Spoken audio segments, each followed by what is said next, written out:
नमस्कार साथियों, स्वागत है आप सभी का आपकी अपनी पाठशाला पर। मैं हूं अंकित अवस्थी। नोबेल पुरस्कारों की घोषणा होना शुरू हो चुकी है। आप कहेंगे शुरू हो चुकी है तो क्या इतने दिन तक चलती है? जी हां, अलग अलग दिनों में अलग अलग सब्जेक्ट के अंदर नोबेल पुरस्कार दिए जाते हैं। एक दिन शांति पुरस्कार की भी बारी आएगी जो कि इस शुक्रवार को है। ऐसे में नोबेल पुरस्कार से ज्यादा कि नोबेल पुरस्कार किस विषय में किसको मिला, जैसे फिजिक्स का जस्ट आपके सेशन शुरू होने से कुछ देर पहले ही मिला है, मेडिसिन का कल मिल चुका है। ऐसे में बड़ा सवाल लोगों का दिमाग इस समय चल रहा है कि फ्राइडे के दिन जब नोबेल पुरस्कारों की घोषणा हो रही होगी, उस दिन नोबेल शांति पुरस्कार किस महान हस्ती को मिलेगा, क्योंकि ये भाई साहब पिछले कार्यकाल से नोबेल शांति पुरस्कार के लिए दाव लगाए बैठे हैं। इनकी तमन्ना है कि इन्हें भी अमेरिका में जैसे ओबामा को कभी नोबेल शांति पुरस्कार मिला था, इन्हें भी नोबेल शांति पुरस्कार दे दिया जाए। इसका मतलब आप अपनी शांति को ध्यान में रखते हुए कि मैं आया तो टैरिफ लगाकर दुनिया में शांति लाया। अभी ताजा ताजा भी इनका एक बयान आया जिसमें ये बोल रहे थे कि भारत पाकिस्तान का युद्ध मैंने टैरिफ लगाकर रोका। लोगों ने पूछा सर टैरिफ से क्या मिला? बोले देखो पैसा तो कमाए, हम जो कमाए जो अलग है, लेकिन हम शांति भी लेकर आए दुनिया के अंदर, पीस मेकर बनकर आए। तो भाई साहब, इन पीस मेकर से अब उम्मीद है कि जिस तरह से इन्होंने पीस के रूप में पुतिन को शांत कर दिया हो, ईरान को शांत कर दिया हो, भारत पाकिस्तान के बीच शांति ला दी हो, तो क्यों ना इन्हें पीस प्रेसिडेंट के नाम से सम्मानित करते हुए नोबेल पीस पुरस्कार से सम्मानित कर दिया जाए। लोगों के मन में बस इसी बात का सवाल है। तो आज के सेशन में हम जिक्र करेंगे कि क्या नोबेल पुरस्कार मिल रहा है फ्राइडे को इन्हें, कितना परसेंटेज चांस है इनके नोबेल पुरस्कार मिलने का, क्यों कहा जा रहा है कि ट्रंप तुमसे ना हो पाएगा। आज के सेशन में जिक्र सभी चीजों का और साथ ही साथ नोबेल का पूरा इतिहास, किस सब्जेक्ट में अब तक किसको मिला, किस विषय के लिए मिला, सारी जानकारी आज के सेशन में डिटेल से मैं आपको देने जा रहा हूं, क्योंकि ताजा ताजा जानकारी के अनुसार फिजिक्स के अंदर नोबेल पुरस्कार दिए जा चुके हैं। फिजिक्स में क्वांटम से रिलेटेड जो जानकारी है उसके लिए नोबेल पुरस्कार दिए गए हैं। साथ ही साथ में इम्यून से रिलेटेड जानकारी के लिए मेडिसिन के अंदर नोबेल पुरस्कार दिए गए हैं। तो ट्रंप जो कि खुद को शांति के लिए नोबेल पुरस्कार का जिम्मेदार मानते हैं कि मुझे मिलनी चाहिए नोबेल शांति के लिए, नोबेल पुरस्कार शांति स्थापित करने के लिए दुनिया में, तो आज इनका भी पूरा विश्लेषण होगा। क्योंकि अगर ये नोबेल पुरस्कार नहीं प्राप्त करते हैं, जो कि 1 अक्टूबर की खबर के अनुसार, तो इसे अमेरिका की इंसल्ट करार दिया जाएगा। मतलब इनका इतना ज्यादा प्रेशर इस समय नोबेल पुरस्कार देने वाली कमेटी पर है। 10 अक्टूबर के आने वाले रिजल्ट से पहले इन्होंने इतना प्रेशर डाल दिया है कि यदि तुम लोगों ने मुझे नोबेल पुरस्कार नहीं दिया तो इसे अमेरिका की बेइज्जती माना जाएगा। मुझे डर है कि नोबेल पुरस्कार जहां नॉर्वे से निकल कर दिए जाते हैं, कहीं उन पर बहुत ज्यादा टैरिफ ना लाद दें। दुनिया में बड़ा इंटरेस्टिंग होगा ट्रंप का नोबेल के लिए पागलपन, और उससे भी ज्यादा इंटरेस्टिंग होगा मेरी नजर में अगर इन्हें नहीं मिलता है तो दुनिया में उस आदमी की बहुत इज्जत बढ़ जाएगी जो इन्हें छोड़ करके शांति पुरस्कार पा गया होगा। तो बड़ा इंटरेस्टिंग होगा इस बार शुक्रवार को ट्रंप के स्थान पर जिसे भी नोबेल पुरस्कार मिलेगा उसे देखना। और अगर ट्रंप के कारण मिल गया तब तो फिर ठीक है साहब। चलिए आइए बढ़ते हैं। फिलहाल के लिए जीएस फाउंडेशन में अगर आप हिस्ट्री, ज्योग्राफी, पॉलिटी, इकोनॉमी मेरे साथ पढ़ना चाहते हैं तो जीएस फाउंडेशन का बैच उपलब्ध है अपनी पाठशाला एप्लीकेशन पर, जिसका लिंक कमेंट बॉक्स में है। पढ़ाई हुई सारी जानकारी हमारी पुस्तकों में उपलब्ध है, आप उन्हें जाकर एक्सेस कर सकते हैं। एक और जानकारी मैं आपको यहां देना चाहूंगा। उत्तर प्रदेश के अंदर जो यूपी पीसीएस है, यूपी एसआई की जो परीक्षा है, उस एसआई की परीक्षा के लिए मूल विधि जो लॉ है उसकी किताब हमने निकाली है। आप उसे ऑर्डर कर सकते हैं एप्लीकेशन से, और गूगल के, यूट्यूब के स्टोर से भी आप उसे ऑर्डर कर सकते हैं। कहीं से भी आप ऑर्डर, फ्लिपकार्ट से भी ऑर्डर कर सकते हैं। उसको हमने पूरी तरह अपडेटेड निकाला है। तो यूपी के विद्यार्थी ध्यान दें, अगर आप यूपीएसआई की परीक्षा लिख रहे हैं, पीएसआई की, तो आप उसे ऑर्डर कर सकते हैं। चलिए तो जानकारी देते हैं साथियों। फिजिक्स के नोबेल पुरस्कार 3 अमेरिकी वैज्ञानिकों को दिए गए हैं, जॉन क्लार्क, माइकल डेवोरेट और जॉन मार्टिनिस को। देने वाली संस्था स्वीडन की royal Swedish academy of sciences. इन्होंने मंगलवार को इसकी घोषणा की। पुरस्कार बिजली के अंदर सर्किट में बड़े पैमाने पर जो क्वांटम टनलिंग होती है और ऊर्जा के स्तरों की जो खोज होती है उसके लिए दिया गया। क्वांटम टनलिंग क्या होती है? टनल का मतलब होता है टनल बनाना, गुफा बनाना, या फिर ये कहिए कि एक तरह से आर पार करने का पाइप सा बना देना बड़ा सा। ठीक है, अब ऐसे में अगर कहीं टनल बनाई जाए तो क्वांटम से वो टनल एक जगह से बिजली को दूसरी जगह पहुंचाने में काम आ जाए। कुछ ऐसा इन्होंने खोज किया। इन्होंने ऐसी खोज की कि इनकी डिवाइस बिजली को एक स्थान से दूसरे स्थान तक उन जगहों से भी पहुंचा पाएगी जहां से अब तक पहुंचना संभव नहीं होता था। और आसान करें तो ऐसी बीच की इंसुलेटर वॉल्स जिनसे बिजली क्रॉस नहीं हो सकती थी, इनकी बनाई हुई डिवाइस से बिजली क्रॉस हो सकेगी। इस तरह से आप फिलहाल के लिए क्वांटम टनलिंग को समझने का प्रयास कर सकते हैं। तीन वैज्ञानिक हैं, तीनों अमेरिकी हैं, और तीनों को फिजिक्स के अंदर क्वांटम टनलिंग के लिए और लेवल इन एनर्जी सर्च करने के लिए यह पुरस्कार दिया गया है। कहा जाता है कि क्वांटम मैकेनिक्स के नियम के अनुसार बहुत छोटे कण जैसे इलेक्ट्रॉन जो हैं उन पर क्वांटम मैकेनिक्स के नियम लागू होते हैं, माइक्रोस्कोपिक तरीके से जिन्हें देखा जाता है। आसान भाषा में कहा जाता है कि अगर एक गेंद को दूसरी तरफ फेंका जाए तो वो फिक नहीं पाती, क्योंकि दीवार को क्रॉस करने की क्षमता गेंद में नहीं होती। लेकिन क्वांटम टनलिंग अगर विधि अपना ली जाए, नोबेल प्राइज कमेटी ने इसको इस तरह से समझाया है कि अब संभव हो पाएगा कि एक दीवार के दूसरी तरफ भी बॉल निकल कर चली जाए। ये बिल्कुल वैसे इन्होंने एक सुविधा विकसित की है, जैसे पहाड़ के एक पार जाने के लिए आपको उसमें टनल बनानी पड़ती है, उसके अंदर से जाने के लिए आपको सुरंग बनानी पड़ती है, ऐसी ही सुरंग अब इनकी क्वांटम टनलिंग विधि की वजह से उन इंसुलेटर वॉल्स के माध्यम से हो पाएगी, जो इनकी रिसर्च है। इसको नोबेल कमेटी ने कुछ इस तरह से प्रेजेंट किया है कि बॉल अब आर पार निकल जाया करेगी। ठीक है, इसी तरह से साल 2025 का जो मेडिसिन का नोबेल पुरस्कार है वो पेरिफेरल इम्यून टॉलरेंस के लिए दिया गया है। इसके अंदर वैज्ञानिक जो हैं वो 2 अमेरिकी वैज्ञानिक हैं और 1 जापानी वैज्ञानिक हैं। इनको इस बात के लिए दिया गया है कि पेरिफेरल इम्यून टॉलरेंस कैसे विकसित की जा सकती है। टी सेल्स के अंदर इन्होंने रिसर्च की है। अंदाजा है कि इनकी वजह से भविष्य में ऑटो डिजीज, ऐसी डिजीज जिसमें ऑटो इम्यून होते होते कई बार शरीर को ही नुकसान पहुंचाने के लिए हमारी कुछ कोशिकाएं शरीर के कुछ अंगों को खाने लगती हैं, तो उन्हें कैसे बचाया जा सकता है, उन जीन्स में क्या कुछ किया जा सकता है। इस बात के लिए यहां पर 3 वैज्ञानिकों को ये मेडिसिन का पुरस्कार दिया गया है। मैरी ई ब्रूनको, फ्रेड रैमशेड और शिमोन सागागुची, इन तीनों को यह पुरस्कार दिया गया है। ठीक है, तो यहां पर मैरी ई ब्रांका जो है, जिनको यह पुरस्कार दिया गया है, उनके बारे में मैं आपको जानकारी दूं कि ब्रांका ने institute of for system biology Seattle America के अंदर आप काम करती हैं और आपने प्रिंसटन यूनिवर्सिटी से अमेरिका से पढ़ाई की हुई है और आपने शरीर के अंदर जो प्रतिरक्षा प्रणाली है उसमें जो ऑटो इम्यून के चलते ऊतकों पर जो आक्रमण करने वाली कोशिकाएं हैं उनके बारे में रिसर्च की है। इनको ये प्रेरणा किसी चूहे के अंदर किए गए प्रयोग से पता चली। एक विशेष प्रकार के जीन की इन्होंने रिसर्च की जिसका नाम FOXP3 बताया गया, जिसके माध्यम से इन्होंने उस पर्टिकुलर जीन का उपयोग करके भविष्य में इंसानों के अंदर भी इस तरह के स्वयं प्रतिरक्षा में हो रहे ऊतकों पर आक्रमण को रोकने की विधि का इजाद किया है। ठीक है साहब, आइए इसी प्रकार से मतलब इम्यून सेल के बारे में इन्होंने पूरी तरह से अपनी जानकारी दी है। कुछ इस प्रकार से इस जानकारी को लोगों के सामने रखा गया है। अब बात करते हैं इनके साथ जुड़ी हुई जानकारी की कि साहब इन्हें कौन से पुरस्कार की अपेक्षा है। फिजिक्स में मिल चुके, मेडिसिन में मिल चुके, इन्हें कौन से पुरस्कार की अपेक्षा है? इन्हें पुरस्कार की अपेक्षा है शांति से संबंधित पुरस्कार की। अब जो पुरस्कार जिस व्यक्ति के नाम पर दिया जा रहा है, थोड़ा सा उसका इतिहास भी जान लीजिए। संभवतया आप में से कुछ लोग पहले से जानते होंगे। अल्फ्रेड नोबल के नाम पर नोबेल पुरस्कार दिए जाते हैं, विभिन्न क्षेत्रों में दिए जाते हैं, प्रमुखता से 6 क्षेत्र हैं। उनमें से अल्फ्रेड नोबल नामक जो व्यक्ति है, ये दुनिया में असल में बम गोला बनाने के लिए जाना जाता था। इसने ही डायनामाइट की खोज की थी। डायनामाइट जो बॉम्ब्स में यूज हुआ बाद में, डायनामाइट का जो इन्होंने खोज किया था वो कंस्ट्रक्शन इंडस्ट्री, विशेष रूप से पहाड़ों से अगर पत्थर निकाल कर ला रहे हो, पत्थर खोदने में बहुत समय लग रहा है, लेकिन डायनामाइट लगा करके उसे ब्लास्ट करके पत्थरों को आराम से निकाल जा सकता था। तो इनकी डायनामाइट की खोज की वजह से बहुत आसान हो गया था, कंस्ट्रक्शन इंडस्ट्री को बहुत लाभ हुआ था। तो ये शुरुआत डायनामाइट बना के किए थे, लेकिन जब युद्ध में उसका उपयोग होने लगा तो ये इससे बड़े परेशान हो गए थे। डायनामाइट बनाने वाले व्यक्ति अल्फ्रेड नोबल के नाम पर ही इसे यह पुरस्कार, मतलब इस पुरस्कार का नाम दिया जाता है। अब सवाल बनता है उनके नाम पर ही क्यों दिया जाता है?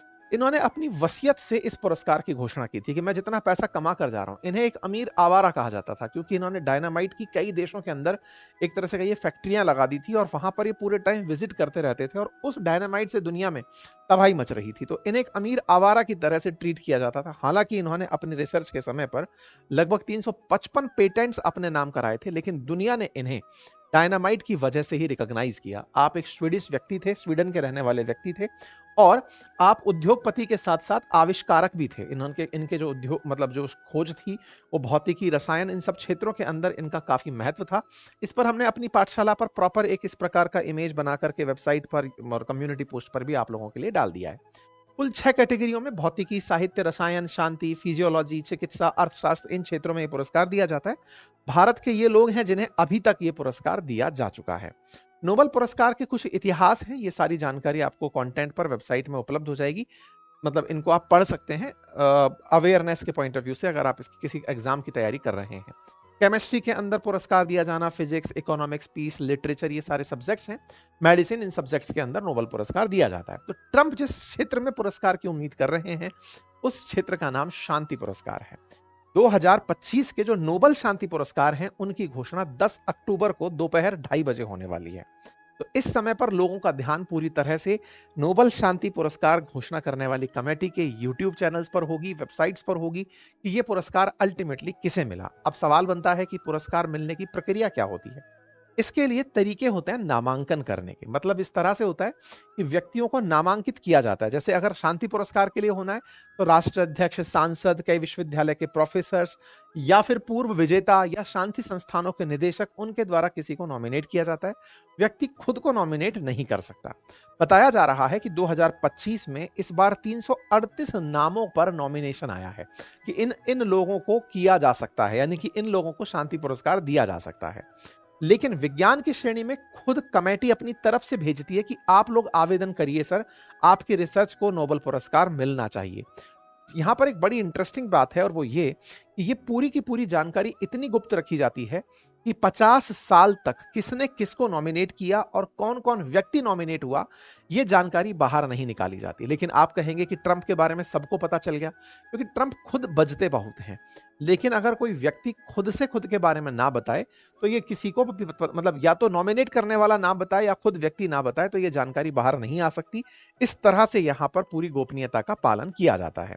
ये पूरी गोपनीयता निष्पक्षता की रक्षा के लिए, नामांकन जिन लोगों का हुआ है उनकी सुरक्षा के लिए, शोध के लिए, विवादों से बचने के लिए इस तरह से किया जाता है। ट्रंप का इतिहास रहा है कि ये 2018 से नोबेल शांति पुरस्कार की मांग में है, क्योंकि जब इन्होंने इजराइल और यूएई के बीच में, अरब देशों के बीच में अब्राहम अकॉर्ड कराया था, ये उस समय से इसके डिमांड में है। ये पिछले कार्यकाल में जब आए थे तब ये नॉर्थ कोरिया से भी बातचीत करने गए थे, और जब ये जानकारी इन्होंने पब्लिक में दी तो लोगों ने इनके लिए फिर नोबल नोबल चिल्लाना शुरू कर दिया कि आप कितना अच्छा काम कर रहे हैं, आप शांति लाने का प्रयास कर रहे हैं, आपको शांति पुरस्कार मिलना चाहिए।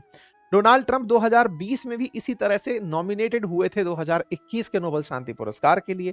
2024 की 31 जनवरी को भी आप देख सकते हैं कि इन्हें न्यूयॉर्क के रिपब्लिकन क्लॉडिया टेनी के द्वारा अब्राहम अकॉर्ड जो पिछली बार कराया था, इस बात के लिए इन्हें नॉमिनेट किया गया था।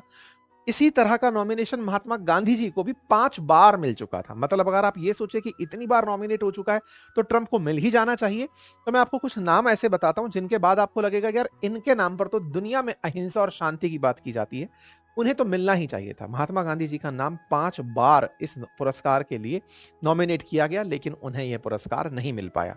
एक बड़ा ही अचरज का विषय है और वो ये कि तानाशाह जो बेनिटो मुसोलिनी थे इटली के, उनको भी नॉमिनेट किया गया था। इसी प्रकार से जर्मनी के एडोल्फ हिटलर और साथ ही साथ के जोसेफ स्टालिन जो रूस के तानाशाह थे, इन्हें भी नोबेल पीस पुरस्कार के लिए नॉमिनेट किया गया था। क्योंकि हर कोई आक्रमण करने वाला व्यक्ति दिमाग में तो यही थॉट लिए चल रहा होता है कि मैंने युद्ध ही इसलिए किया क्योंकि युद्ध से शांति आती है। तो तानाशाह भी तो अपने आप को इसी बात से लेकर खुश होते हैं कि हमने दुनिया को शांति की राह दिखाई, अगर हम युद्ध ना करते तो शांति कहां से आती। बस ट्रंप भी वही मानकर चल रहे हैं कि उन्होंने दुनिया में शांति के बहुत प्रयास किए। जैसे उनका सबसे पहला क्लेम तो भारत पाकिस्तान ही है। पाकिस्तान तो पूरी तरह से चिल्ला चिल्ला कर कह रहा है साहब हमने इनको नॉमिनेट किया है। यूएन में बैठकर पाकिस्तान के प्रधानमंत्री बोलते हैं कि हमने साहब नॉमिनेट किया है। वो बात दूसरी है कि भारत सबके सामने मना कर देता है कि नहीं, इन्होंने कोई मध्यस्थता नहीं करी, इसलिए इनका नॉमिनेशन पर तो कोई सवाल ही नहीं उठता। और ऑपरेशन सिंदूर जिसकी सीज फायर की ये बात करते हैं वो तो अभी भी चल रहा है। तो भारत की तरफ से जब ये बात मानी गई कि ऑपरेशन सिंदूर कंटिन्यू है, इसका मतलब फिर सीज फायर किस बात का हुआ। दूसरी बात, भारत ने खुद डिनाइल कर दिया कि साहब हम इनकी मध्यस्थता नहीं मानते। तो ऐसे में इनके दावे पर एक बड़ा प्रश्न जरूर खड़ा हो जाता है। लेकिन इन्होंने अपनी संसद तक से नॉमिनेशन ले लिया कि हाँ भाई मेरे बारे में नॉमिनेशन दो, सबको कहो कि हाँ मुझे नोबेल शांति पुरस्कार मिलना चाहिए। दुनिया में जहां जहां कन्फ्लिक्ट हुए, जैसे कि थाईलैंड, कंबोडिया में हुआ, तब इन्होंने कंबोडिया वालों से कहलवा लिया कि कहो कि मुझे शांति पुरस्कार मिलना चाहिए। तो कंबोडिया ने इन्हें नॉमिनेट किया, थाईलैंड भी साथ हो गया कि हाँ साहब आप शांति करवाए। तो कुल मिलाकर इनके दिमाग की जो सनक है, पागलपन है, शांति पुरस्कार के लिए देखना यह होगा कि क्या वाकई में शांति पुरस्कार देने वाली समिति इनके साथ पंगा ले पाएगी। क्यों? क्योंकि जिस तरह से इन्होंने पूरी दुनिया में शांति की पागलपन दिमाग में बिठा लिया कि मुझे पीस प्रेसिडेंट के नाम से रिकॉग्नाइज करो, मुझे नहीं नोबेल पीस पुरस्कार दो। सोचो कि दुनिया में जहां जहां विवाद है, जैसे अर्मेनिया, अजरबैजान, ये बुलाकर टेबल पर उनके बीच दोस्ती करवाए कि तुम बोलो कि हाँ भाई शांति तुम करवाए थे। इसी प्रकार से रशिया यूक्रेन के मामले में, हालांकि यूक्रेन आए दिन रशिया का शिकार बनता चला जा रहा है। अभी भी पुतिन ने थोड़ी देर पहले यूक्रेन के ऊपर गोले चलाए हैं और वेस्ट की तरफ से कोई प्रतिक्रिया नहीं आ रही है।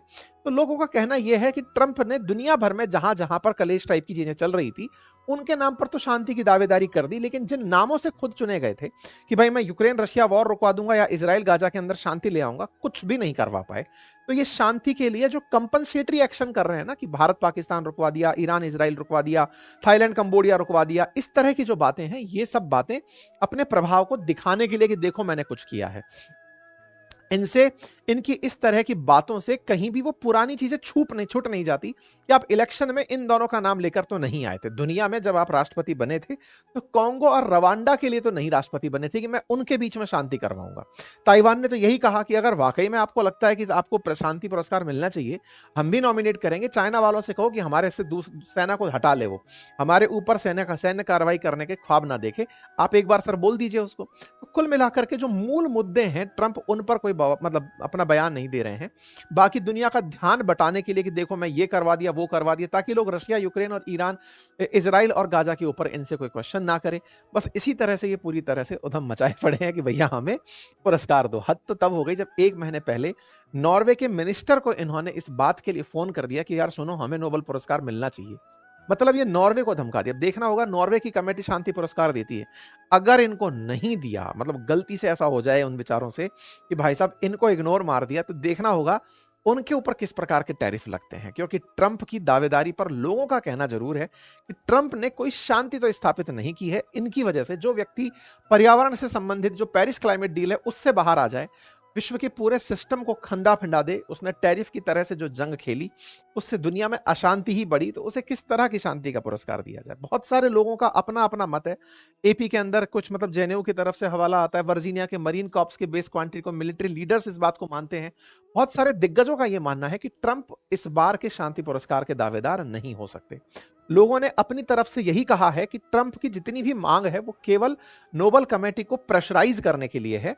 उन्हें पुरस्कार की दावेदारी छोड़नी चाहिए क्योंकि उनके द्वारा वास्तविकता में कोई शांति नहीं स्थापित की गई है। लेकिन दिमाग में डिमांड है कि जब ओबामा को दे दिया था तो हमें भी दो। हालांकि ओबामा को जब पुरस्कार मिला था तो उसका भी क्रिटिसिज्म बहुत हुआ था।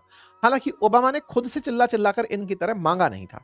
एक और तर्क है जिसके तहत ट्रंप को शांति पुरस्कार नहीं मिल सकता, और वो ये कि नॉमिनेशन की आखिरी तारीख 1 फरवरी होती है। अगर आप नोबेल पीस प्राइज कमेटी का वो देखें जिसमें 338 कैंडिडेट्स के नाम का जिक्र किया गया है, उसमें नॉर्वेजियन की जो नोबेल कमेटी है उनका कहना है कि 31 जनवरी तक ही आवेदन हो सकते थे। 31 जनवरी तक जो आवेदन हो सकते थे, वो 31 जनवरी तक ट्रंप ने कोई माहौल नहीं बनाया था, जो नॉमिनेशन का जो टाइम पीरियड था। अब बात यही है कि ये 31 जनवरी को भी अपने ही एक सांसद से नॉमिनेशन करवा लिए थे। देखना होगा कि उस सांसद के दम पर इनको पुरस्कार मिलने के लिए जो इन्होंने दबाव बनाना शुरू किया उसका कितना प्रभाव पड़ता है। लेकिन हाँ, टेक्निकली दावेदारी जो इनकी थी वो तो पुराने समय से चली आ रही है। एक तर्क जो दिया जा रहा है कि इस साल शायद ना मिले, उसके पीछे का तर्क ये है कि इन्होंने दुनिया भर की जो शांति के भाषण दिए कि मैंने उनकी शांति कराई, उनकी शांति कराई, ये तारीख तो 31 जनवरी के बाद आई थी। ठीक है, तो कुल मिलाकर के देखना होगा कि ओबामा की होड़ करते करते ट्रंप क्या खुद के लिए शांति पुरस्कार पाने में कामयाब होते हैं। और अगर ऐसा हुआ तो निश्चित ही इजराइल गाजा का प्लान का कोई सेंस रह नहीं जाएगा, क्योंकि इजराइल अभी भी गाजा के साथ में जो करना है वो करता चला आ रहा है। बाकी आप लोग इस विषय पर क्या सोचते हैं, अपनी राय जरूर कमेंट बॉक्स में बताएं। चैनल पर नए हैं तो सब्सक्राइब कर लें, हमारे कोर्सेज को जरूर चेक करें। और हाँ, उत्तर प्रदेश PSI की तैयारी करने वाले जो छात्र हैं वो हमारी बुक मूल विधि और संविधान के ऊपर जो किताब है, जो आपके सिलेबस का एक महत्वपूर्ण हिस्सा है, अप टू डेट तरीके से हमने आपके लिए उपलब्ध कराई है। आप उसे चेक कर सकते हैं, फ्लिपकार्ट से देख सकते हैं, हमारे एप्लीकेशन से देख सकते हैं, यूट्यूब स्टोर से भी आप उसे मंगा सकते हैं। Thank you so much.